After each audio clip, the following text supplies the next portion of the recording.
Hello my dear students. उम्मीद करती हूँ कि आप सभी अच्छे होंगे।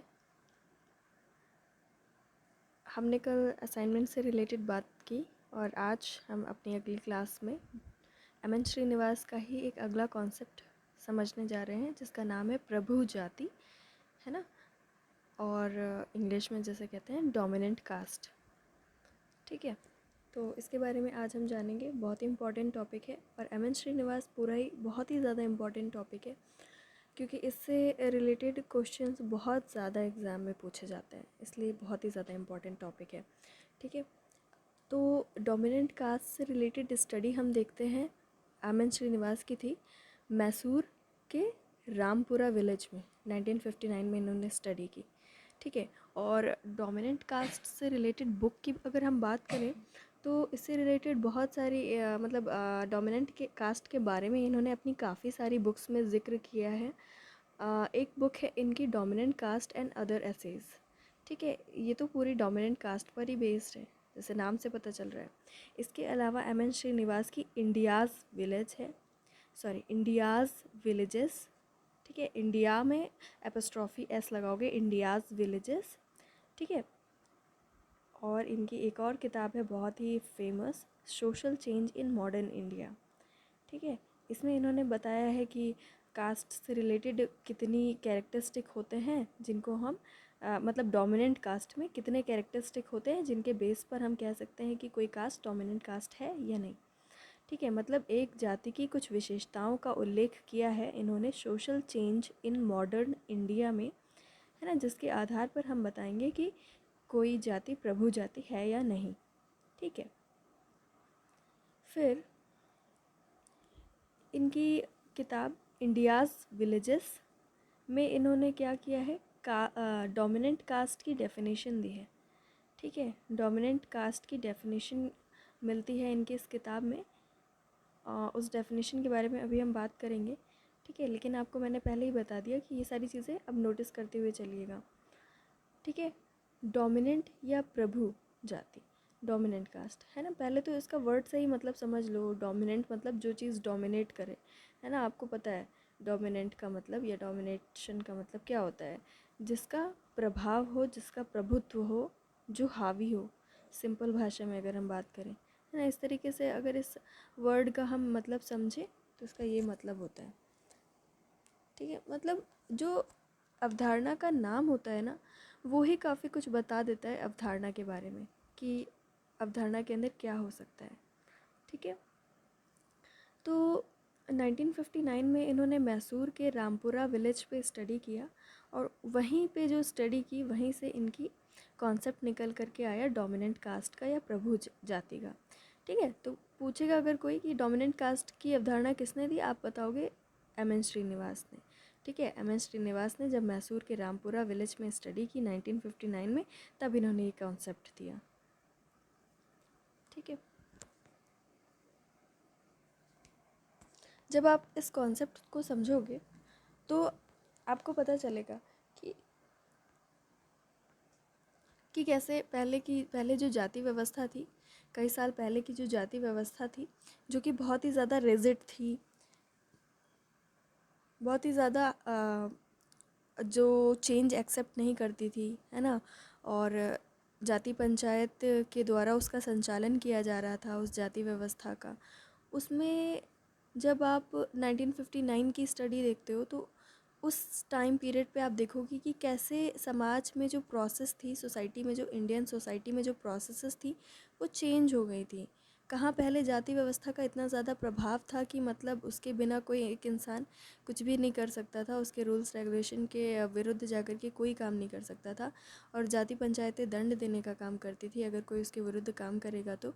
लेकिन समय बदला, है ना, परिस्थितियाँ बदली और गाँव की जो प्रक्रिया थी, गांव में जो चीज़ें चल रही थी, हो रही थी, उनमें कितना बड़ा बदलाव आया वो आपको डोमिनेंट कास्ट से पता चलेगा कि कैसे ट्रेडिशंस अब क्या कर रही थी, न्यू पैटर्न्स पे वर्क कर रही थी, है ना। नया पैटर्न उन्होंने अपना लिया था।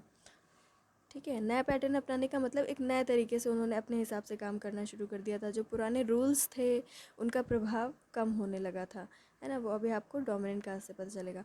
आपको पता है ना कि ब्राह्मण, क्षत्रिय, वैश्य, शूद्र होता है, तो ब्राह्मण का अलग पूरा वर्ग डिसाइड है, और ब्राह्मण से रिलेटेड बहुत सारी जातियां हैं, ठीक है, जो ऐसी जातियां जो कहती हैं कि मैं ब्राह्मण वर्ण वर्ण का हूँ, ऐसी जातियां जो कहती हैं मैं क्षत्रिय हूँ, मैं वैश्य हूँ, मैं शूद्र हूँ, मैं शुद्ध वर्ण से रिलेटेड हूँ, तो ऐसी जातियां, ठीक है। तो इन सब का प्रभाव, इन सब के जो मान्यताएं थी, इन सब में क्या हो रहा था, परिवर्तन हमें देखने को मिलेगा इस एक ख़ास कॉन्सेप्ट के थ्रू, ठीक है।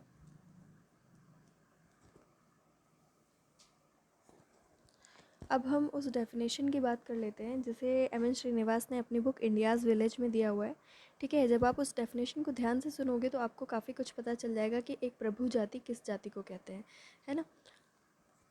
उन्होंने अपनी किताब इंडियाज़ विलेजेस में लिखा है, एक जाति को प्रभु जाति तब कहा जाता है जब वह संख्यात्मक आधार पर किसी गांव अथवा स्थानीय क्षेत्र में शक्तिशाली हो तथा आर्थिक एवं राजनीतिक रूप से अपने प्रभाव का प्रबल रूप से प्रयोग करती हो।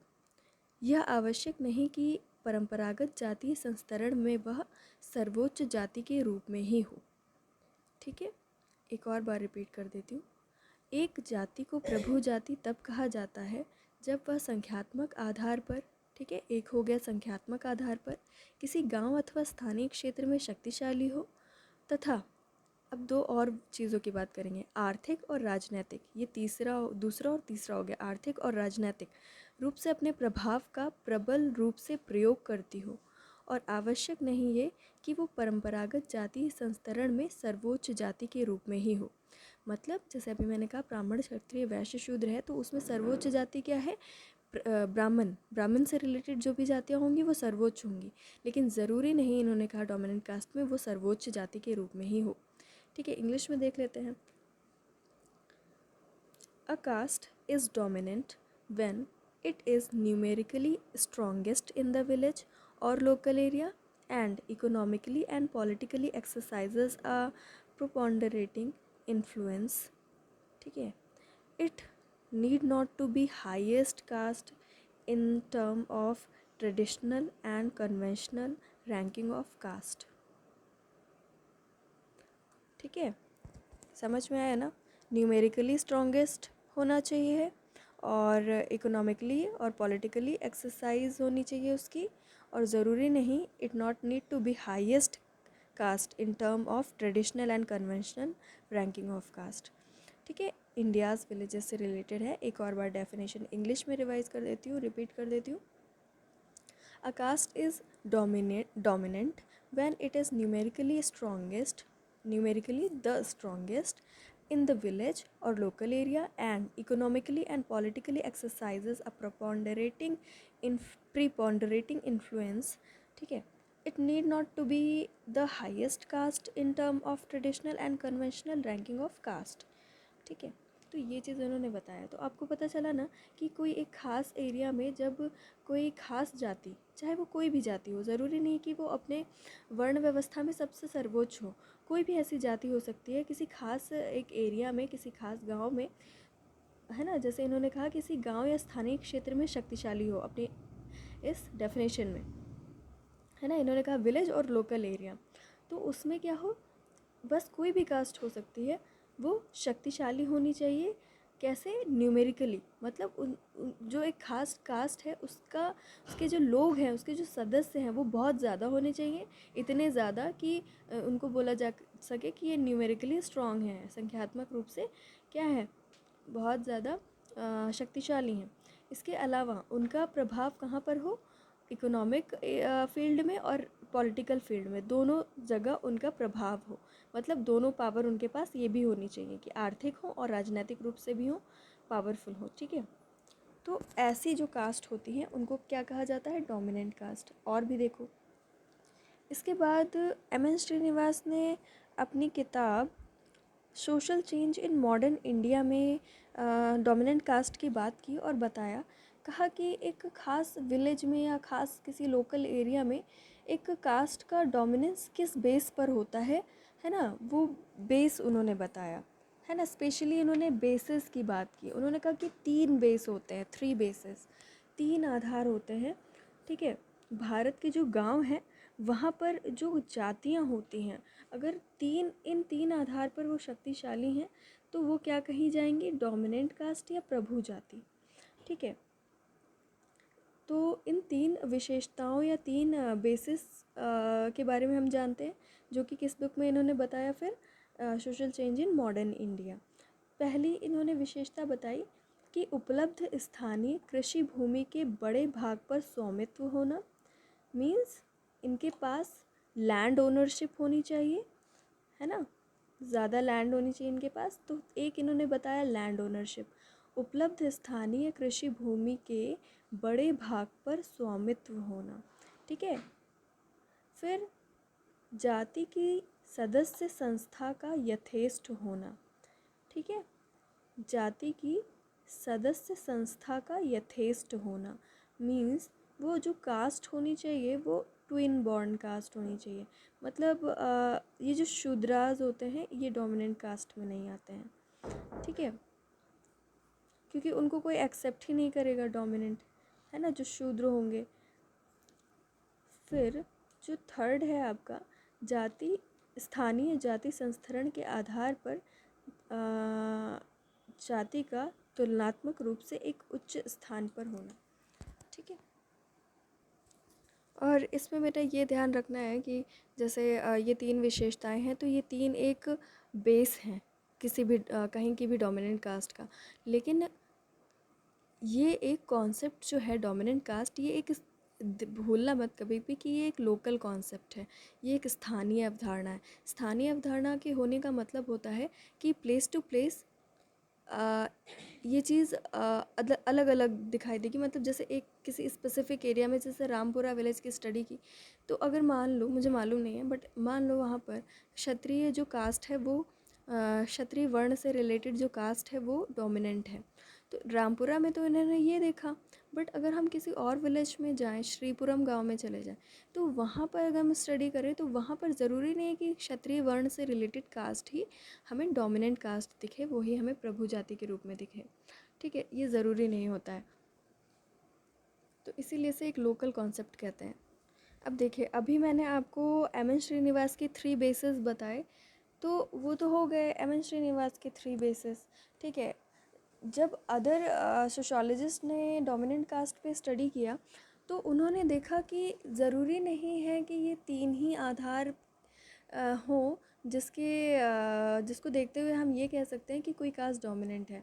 ज़रूरी नहीं कि ये 3 ही पावर्स हों किसी कास्ट के पास तब वो डोमिनेंट बने, कहने का मतलब है। और जो अदर सोशोलॉजिस्ट हैं उन्होंने अदर एरियाज़ पे स्टडी की और उन्होंने कुछ ऐसे एलिमेंट्स पाए जिनके बेस पर हम कह सकते हैं, कुछ अदर एलिमेंट्स भी हैं, कुछ अदर बेसिस भी हैं जिनके बेस पर हम कह सकते हैं कि हाँ ये कास्ट डोमिनेंट है, ठीक है।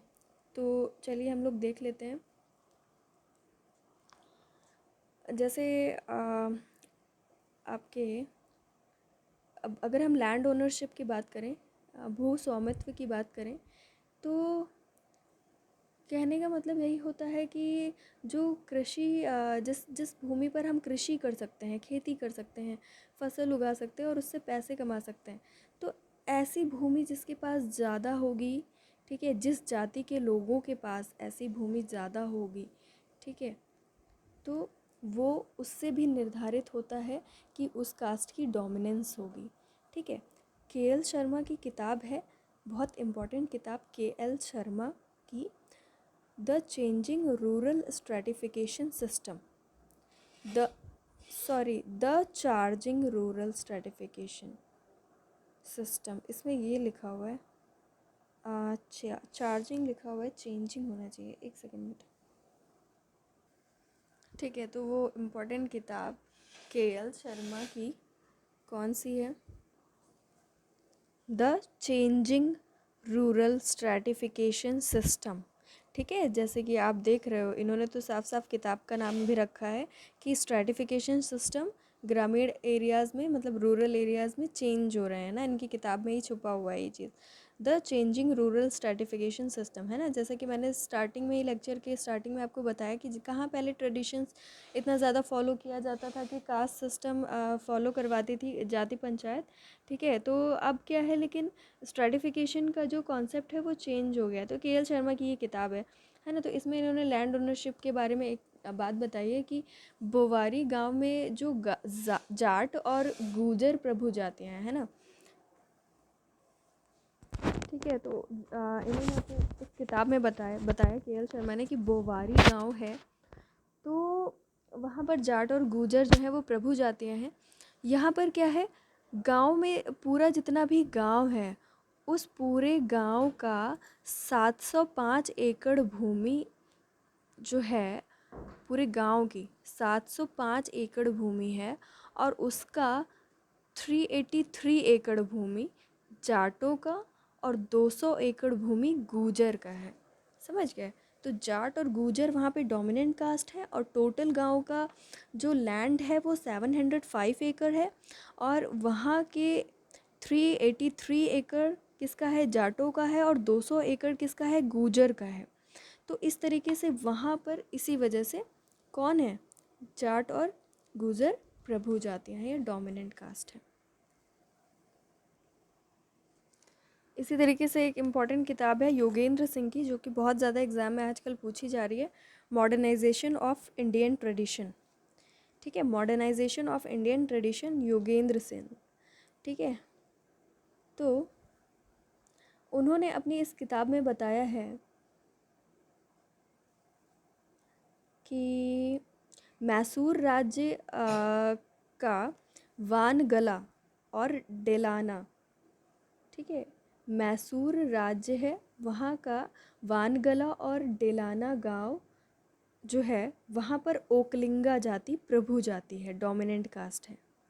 समझ गए। मैसूर राज्य के वानगला और डेलाना गांव में ओकलिंगा जाति जो है वो प्रभु जाति है, ठीक है। और ओकलिंगा जो जाति है उसके पास गांव की लगभग 80% कृषि योग्य भूमि पर अधिकार है, ठीक है। पूरा जितना भी बड़ा गांव है उसकी जो 80% कृषि करने लायक जो भूमि है ना, वो भूमि 80% ओकलिंगा जाति के पास है। तो ये चीज़ें हैं। और उन्होंने मॉडर्नाइजेशन ऑफ इंडियन ट्रेडिशन में बताया है योगेंद्र सिंह ने कि जो हमारा पूर्वी उत्तर प्रदेश है, वहाँ की सेनापुर गांव में राजपूत जो जातियाँ हैं वो प्रभु जातियाँ हैं। और क्यों वो प्रभु जातियाँ हैं, क्योंकि पूर्वी उत्तर प्रदेश के 82% भूमि पर उनका अधिकार है, ठीक है। पूर्वी उत्तर प्रदेश का जो सेनापुर गांव है, सेनापुर गांव है ना, काफ़ी बच्चे जानते होंगे। तो उस गांव में जो राजपूत हैं वो प्रभु जाति हैं, ठीक है। मैं रिपीट कर रही हूँ कि जो पूर्वी उत्तर प्रदेश है वहाँ पर जो सेनापुर गांव है, तो वहाँ पर राजपूत डोमिनेंट कास्ट है, क्योंकि उनके पास वहाँ की पूरी लैंड का 82% लैंड है, ठीक है। तो इस तरीके से लैंड ओनरशिप जिसके पास होती है उसको हम कह सकते हैं कि वो डोमिनेंट है, ठीक है। इसके अलावा न्यूमेरिकल स्ट्रेंथ की जब हम बात करते हैं, जनसंख्यात्मक शक्ति की बात करते हैं, तो वही मतलब कुछ खास, मान लो कि ब्राह्मण, क्षत्रिय, वैश्य, शूद्र, ये चार वर्ण हैं, और इससे रिलेटेड जो जातियाँ हैं, जितनी भी जातियाँ हैं, उसमें से कोई खास जाति है वो बहुत ज़्यादा है एक गांव में, ठीक है। तो क्या है, वो डोमिनेंट होगी, है ना। मान लो 100 लोग रहते हैं और वहाँ पे 80 लोग जो हैं वो जाट हैं, तो जाट होंगे कौन, डोमिनेंट। क्योंकि खुद सोचो, अगर ये लोग कहीं पर वोट देने जाएंगे, आजकल कास्ट बेस पूरी पॉलिटिक्स हो रही है, सिंपल है, वो लोग एक ही इंसान को जाकर के वोट दे देंगे, और वही जाके क्या बन जाएगा, वहाँ पे प्रधान बन जाएगा, है ना। और प्रधान अगर किसी खास जाति का होगा तो सोचो, वो अगर जातिवाद फैलाएगा तो क्या होगा, पूरा वर्चस्व उन्हीं का हो जाएगा। तो इस तरीके से नंबर्स भी बहुत ज़्यादा मायने रखते हैं, ठीक है। के एल शर्मा जी ने बताया है कि सबलपुर गांव है, सबलपुरा गांव, ठीक है। वहाँ पे स्टडी की KL शर्मा ने, है ना, जिनकी किताब की भी मैंने बात भी की थी, the changing rural stratification system. तो उन्होंने कहा कि सबलपुरा गांव में हमने स्टडी की और देखा कि जबकि यहाँ पर जाट और राजपूत और ब्राह्मण 3 मुख्य जातियाँ हैं, लेकिन इसमें जाट प्रभु जाति है ना, क्लियर हो रहा है। मतलब जाट, राजपूत और ब्राह्मण, एक गांव है सबलपुरा, वहाँ पर 3 जातियाँ पाई जाती हैं। और खुद सोचो, ब्राह्मण उच्च जाति है ना, हमारे जो पुरानी मान्यताएं हैं उनके हिसाब से ब्राह्मण उच्च जाति है। लेकिन फिर भी वहाँ पर जो डोमिनेंट कास्ट है, जिसका प्रभुत्व है, जिसका वर्चस्व है उस गांव में, वो कौन है? जाट है। क्यों जाट है? क्योंकि वो सबलपुरा जो गांव है वहाँ पर जाट लोग बहुत ज़्यादा हैं संख्या में, ठीक है। और ये जो जनसंख्यात्मक शक्ति है, उसी की वजह से जाटों ने क्या किया है, और भी एरियाज़ में उन्होंने अपनी शक्ति का विस्तार किया है और सामाजिक पद प्रतिष्ठा उनके पास ज़्यादा हो गई है ना। अभी मैंने बताया ना कि किस तरीके से लोग अपने आप को पावरफुल बना सकते हैं पॉलिटिकली। देखो, जनसंख्या में ज़्यादा है तो पॉलिटिकली भी स्ट्रांग हो सकते हैं, है ना, इकोनॉमिकली भी अगर अपने आप को संगठित करके कोई काम करते हैं तो हर तरीके से वो अपने आप को पावरफुल बना सकते हैं। तो KL शर्मा ने जो सबलपुरा गांव में स्टडी की, तो उन्होंने ये बताया कि वहाँ पे 3 जातियाँ पाई जाती हैं, जाट, राजपूत और ब्राह्मण। लेकिन वहाँ पे ब्राह्मण नहीं है, वहाँ पे सिर्फ और सिर्फ राजपूत हैं, जो कि डोमिनेंट कास्ट है, क्योंकि वो नंबर्स में ज़्यादा है और उसी के बेस पे उन्होंने अदर अपनी पावर्स को इंक्रीज़ किया, ठीक है। उसके बाद हम बात करते हैं higher status in caste hierarchy. जातीय संस्तरण में उच्च स्थिति की अगर हम बात करें तो श्रीनिवास ने बताया कि ज़रूरी नहीं है कि अगर आपको डोमिनेंट कास्ट बनना है तो आपको जो हमारा जातीय संस्तरण में जो हमारी कास्ट से रिलेटेड हायरार्की है, उसमें आप अपर अपर स्टेटस हो, आपका स्ट्रेटिफिकेशन में आप ऊपर वाले लेवल पे हो, ऐसी ज़रूरी नहीं है। यही खासियत है आपके डोमिनेंट कास्ट के कॉन्सेप्ट की, ठीक है। लेकिन अगर हम प्रैक्टिकली देखें तो जो आज जिन्हें हम शूद्रास कहते हैं, जो लोग आज बहुत ही साधारण भाषा में कहें तो हरिजन जिन्हें कहते हैं, SC कहते हैं, दलित कहते हैं, तो इनको लोग नहीं एक्सेप्ट करते हैं डोमिनेंट कास्ट के रूप में, है ना। इसीलिए उन्होंने कहा कि आप जैसे आपको हेडिंग मैंने बताई ना, जातीय संस्तरण में उच्च स्थिति, तो मतलब इतना ज़्यादा जो लोअर कास्ट जिनको लोग मानते हैं, जो आजकल समाज में जिनको दलित माना जाता है ना, दलित कहा जाता है, तो मतलब उन्हें प्रैक्टिकली नहीं बोला जाता है डोमिनेंट कास्ट। आपको अगर डोमिनेंट कास्ट बनना है तो कम से कम आप ट्विन बॉन्ड कास्ट होने चाहिए, ठीक है। द्विज जाति के अंदर आने चाहिए आप, है ना। द्विज जाति में कौन कौन आता है? ब्राह्मण, क्षत्रिय, वैश्य, ये 3 आते हैं जिन्हें जनेऊ धारण करने का अधिकार प्राप्त है। तो इस तरीके से MN श्रीनिवास ने बताया, ठीक है। इसके अगर एग्ज़ाम्पल को लें तो पश्चिमी उत्तर प्रदेश के जो गांव हैं वहाँ पर जाट, गुर्जर और अहीर प्रभु जातियाँ हैं, ठीक है। उत्तर प्रदेश, पश्चिमी उत्तर प्रदेश जो है वहाँ पे जाट, गुर्जर और अहीर जातियाँ हैं, ठीक है।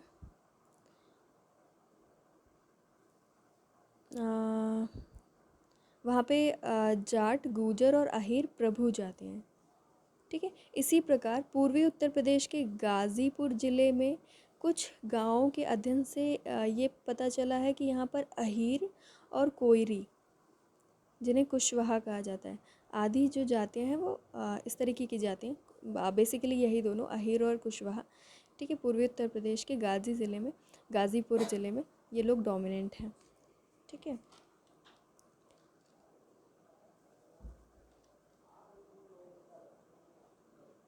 तो ये सारी जो हैं जातियाँ, ये ब्राह्मण नहीं है, कहने का मतलब बस ये है कि ये दलित नहीं है,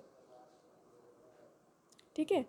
तो जब हम ये कहते हैं कि जाति संस्तरण में आपकी उच्च स्थिति होनी चाहिए, तो इसके कहने का मतलब ये बिल्कुल नहीं है कि आपकी सर्वोच्च स्थिति होनी चाहिए। मतलब ज़रूरी नहीं कि ब्राह्मण ही डोमिनेंट कास्ट हो, ठीक है, कहने का मतलब ये होता है।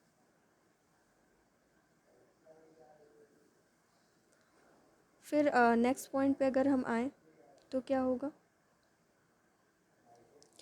आधुनिक शिक्षा, ठीक है। मतलब अगर आप शिक्षित हो, आपने मॉडर्न एजुकेशन हासिल की है, तो उस बेस पर भी आप क्या बन सकते हो? डोमिनेंट कास्ट बन सकते हो, ठीक है। के.एल. शर्मा ने 6 गाँवों के अध्ययन किया, 6 विलेजेस की स्टडी की और हर एक गांव में जो डोमिनेंट कास्ट पाई उन्होंने, उसके अंतर्गत उन्होंने देखा कि आधुनिक शिक्षा का प्रसार जहाँ हर 6 जो विलेज थे, हर 6 विलेजेस के अंदर जो भी डोमिनेंट कास्ट थी, उन डोमिनेंट कास्ट के पास ये खासियत थी कि वो लोग क्या थे, एजुकेटेड थे, वेल एजुकेटेड, है ना। तो ये के.एल. शर्मा कहते हैं कि उन्होंने 6 गाँव की स्टडी की और हर एक जो डोमिनेंट कास्ट थी हर एक गाँव की, सबके पास उन्होंने ये पाया कि वो लोग क्या थे, मॉडर्न एजुकेशन उन्होंने गेन की हुई थी। तो इस तरीके से कोई जाति अपने आप को शिक्षित करके भी प्रभु जाति की प्राप्ति कर सकती है, मतलब स्टेटस गेन कर सकती है डोमिनेंट कास्ट वाला।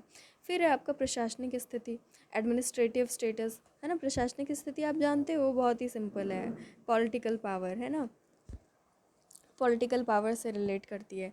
मतलब अगर आप प्रशासनिक सेवाएं, मतलब अगर आप प्रशासन में हो, अधिकारी हो, या इस तरीके से, है ना, बिजली विभाग है, और ये IAS PCS, ये सारे, अगर अगर यहाँ पे कोई एक ख़ास जाति के लोग ज़्यादा हैं, मान लो गुर्जर है, और गुर्जर के जो लोग हैं वो सारे के सारे क्या हैं, कुछ IAS हैं, कुछ PCS हैं, है ना, बड़े बड़े अधिकारी हैं।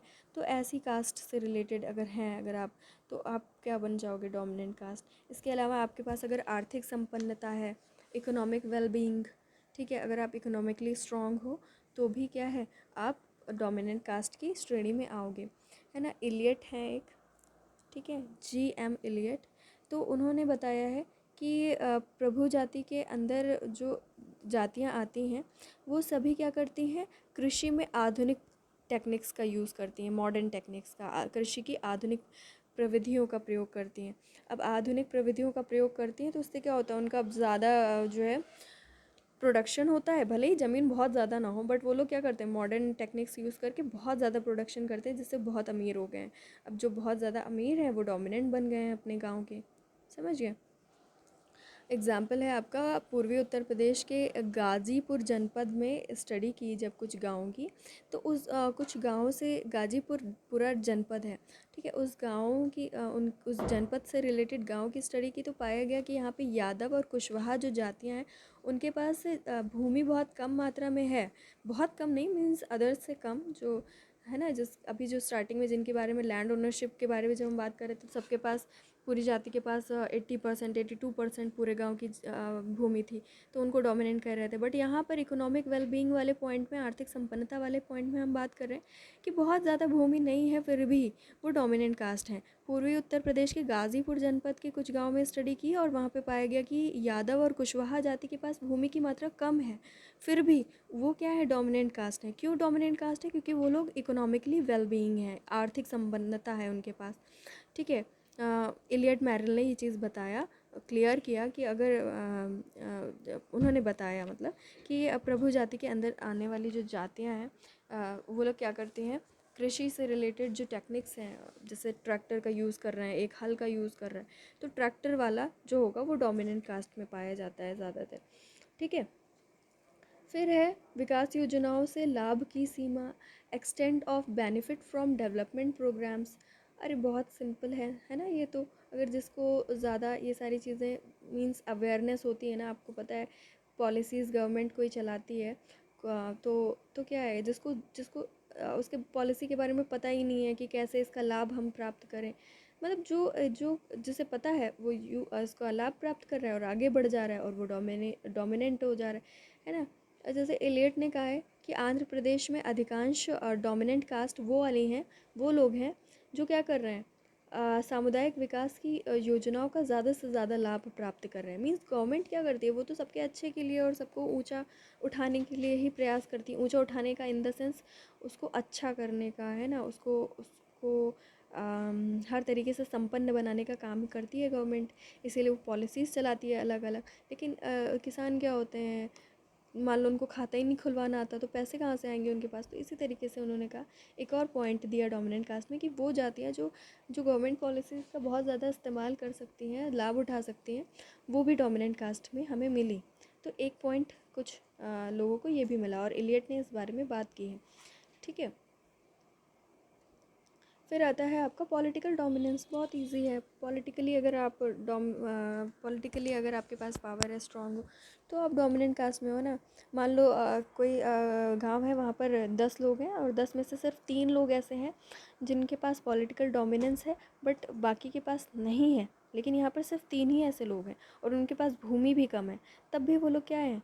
डोमिनेंट कास्ट हैं, क्योंकि वो बहुत ज़्यादा पॉलिटिकली स्ट्रांग है। ठीक है। एग्ज़ाम्पल के लिए हम देखते हैं कि अ,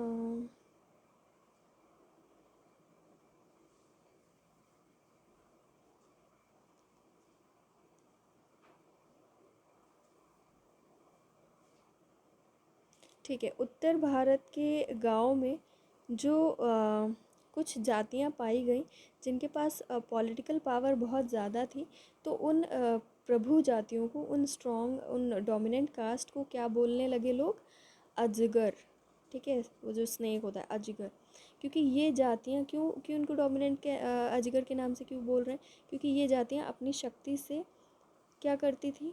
अन्य जातियों को स्वयं में मिला लेती थी, है ना। मतलब अगर अदर कोई कास्ट है तो उसको अपने में शामिल कर लेती थी। ठीक है। ये जातियाँ क्रमशः कौन कौन सी हैं? अहीर, जाट, गूजर और राजपूत। ठीक है। इन सबको क्या बोलते हैं? मिला करके क्या बोलते हैं? अजगर। अ से अहीर, अजगर का अ से अहीर, ज से जाट, ग से गूजर, र से राजपूत। ठीक है, ये तीनों मिल करके रहती हैं। ठीक है। और हैं अलग अलग जातियाँ, फिर भी मिल के रहती हैं। ठीक है। इसके अलावा उत्तर प्रदेश के कुछ अलग अगर प्रांतों में देखा जाए तो और भी डोमिनेंट कास्ट आपको मिलेंगी। ठीक है। गुजरात में कौन है? पाटीदार और राजपूत हैं, है ना। लिख लेना, गुजरात में पाटीदार और राजपूत को डोमिनेंट बोलते हैं। महाराष्ट्र में मराठा, आंध्र प्रदेश में रेड्डी। ठीक है, रेड्डी और लिंगायत आंध्र प्रदेश में। केरल में नायर हैं। इसी तरीके से कुछ जातियां हैं जिन्हें क्या बोला जाता है? Dominant caste. और ये सभी जातियां सदस्यों की संख्या शक्ति है इनके पास, और राज्य पर अपनी शक्ति को बनाए रखे हुए हैं ये लोग। ठीक है, ये सारे जिन अलग अलग स्टेट्स में आपको जिनके जिनके नाम बताए। ठीक है। एलियट ने बताया है कि आंध्र प्रदेश में जो रेड्डी जाति है, ठीक है, उन लोगों का जो लोकल पद होते हैं, स्थानीय पद, वहाँ पर 50 से 53% तक, और राज्य सरकार की बात करें, स्टेट गवर्नमेंट पे, तो 66% तक उनका रिप्रेजेंटेशन है वहाँ पे। उन्हीं के लोग हैं, कहने का मतलब है ना, कितना बड़ा परसेंटेज है। तो इस तरीके से उन्होंने क्या किया? डोमिनेंट कास्ट के बारे में बताया कि कौन कौन होते हैं डोमिनेंट कास्ट। ठीक है।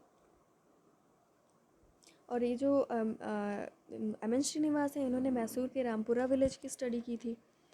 ठीक है, मैसूर का था वो। तो वहाँ पर उन्होंने क्या देखा? उस मैसूर में जो रामपुरा विलेज था, वहाँ पे देखा कि ओकलिंगा जाति जो थी वो डोमिनेंट कास्ट थी। ठीक है। वो उसका जो काम था वो ट्रेडिशनली बहुत ही ज़्यादा एग्रीकल्चर में बहुत ज़्यादा एक्टिव थी। और वहाँ पर 1948 में जब उन्होंने देखा कि कितनी, उन्होंने देखा पॉपुलेशन कितनी थी वहाँ पे, तो उन्होंने देखा 1523 थी। 1523 लोग थे, है ना, उस गांव में, जिसमें से 735 लोग कौन थे? ओकलिंगा जाति के थे। ठीक है। और इन्हीं के पास सबसे ज़्यादा लैंड थी। ठीक है। और इनका रिलेशनशिप अदर जितने भी जुड़े हुए गांव थे उनके, ना, रामपुरा से लगे हुए जो भी गांव थे, तो उनसे उनका रिलेशनशिप्स अच्छे थे, है ना। मतलब उनका क्या थी? पहुंच थी, कहने का मतलब साधारण भाषा में। और इसी तरीके की कुछ चीज़ें, वो लोग पढ़े लिखे भी बहुत थे। ठीक है। मतलब इनके पास जो उन्होंने 3 बेसिस बताए वो सारी चीज़ें थी इनके पास, है ना। पैसे भी थे, पढ़े लिखे भी थे, है ना। कुछ ऐसे व्यक्ति इसमें मिले जिन्होंने क्या किया? उन्होंने अपनी मिल्स लगाई हुई थी चावल की। ठीक है। और इनके पास क्या था? पॉलिटिकल अवेयरनेस भी थी। तो इस तरीके से जो ओकलिंगा जाति थी वो वहाँ पर जब इन्होंने स्टडी की, रामपुरा विलेज के, तो वहाँ से इन्होंने ये जो इनका कॉन्सेप्ट है ये निकाल करके लाए, है ना। तो मतलब इन्होंने पाया कि जो ओकलिंगा जाति थी रामपुरा विलेज की, तो वहाँ पे देखा उन्होंने कि उनके पास न्यूमेरिकल स्ट्रेंथ भी थी और लैंड ओनरशिप भी थी, एजुकेटेड भी थे बहुत ज़्यादा, ठीक है। इसके अलावा उनकी पहुँच भी थी, उनकी अलग अलग जगहों से संबंध अच्छे थे, है ना। इसके अलावा इकोनॉमिकली वेल थे वो लोग, ठीक है। तो इस तरीके से कुछ चीज़ें देखी उन्होंने, और जिसके बेस पर उन्होंने बताया कि ओकलिंगा परंपरागत अगर जाति संस्तरण देखें, है ना, ट्रेडिशनल कास्ट हायरार्की देखें, तो उसमें सबसे ऊंचे नहीं हैं, फिर भी इन सारी बेसिस पे वो डोमिनेंट हैं, वो प्रभु हैं, प्रभु जाति हैं, ठीक है। तो यही सारी चीज़ें जब अगर आता है एग्ज़ाम में, तो यही सारी चीज़ें आपको लिखनी होती हैं, ठीक है। तो ये आपका डोमिनेंट कास्ट से रिलेटेड कॉन्सेप्ट था। तो मतलब आप लोगों को जो असाइनमेंट दिया है उसमें मैंने आपको प्रोसेसेस ऑफ चेंज के बारे में बताया है ना, और उसको कास्ट से रिलेट करना है। तो देखो ये क्या है, चेंज ही तो है, कास्ट में ही तो चेंज हो रहा है। मतलब कहाँ पहले कहते थे कि जो ब्राह्मण है वो सबसे ऊंचा है और उससे वो बहुत पवित्र है, उसके पास रक्त की शुद्धता है, कुछ लोगों ने कहा। और पता नहीं कहाँ से ब्राह्मण के किस पार्ट से उसका जन्म होता है, आई थिंक सिर से, पता नहीं, है ना। तो मतलब इतनी सारी मान्यताएं थी उसकी पवित्रता की, लेकिन आज क्या है, समय बदल गया और जाति व्यवस्था में परिवर्तन हो गया, है ना। अब किसी एक खास स्पेसिफिक एरिया में ब्राह्मण को ऊंचा कहना ज़रूरी नहीं है। आपके पास ये सारी पावर्स हैं तो आप ऊंचे हो। तो ये क्या है, प्रोसेस ऑफ चेंज के अंदर है ना। डोमिनेंट कास्ट भी क्या बताती है, कास्ट के अंदर जो चेंज हुआ है उसको हमें साफ साफ उसका आईना दिखाती है, ठीक है। तो यही सारी कुछ चीज़ें हैं इसमें, ठीक है। जो चीज़ें नहीं अगर समझ में आई हैं उनको आप लोग क्या करो, कमेंट कर दो, ठीक है। Okay class, thank you and take care.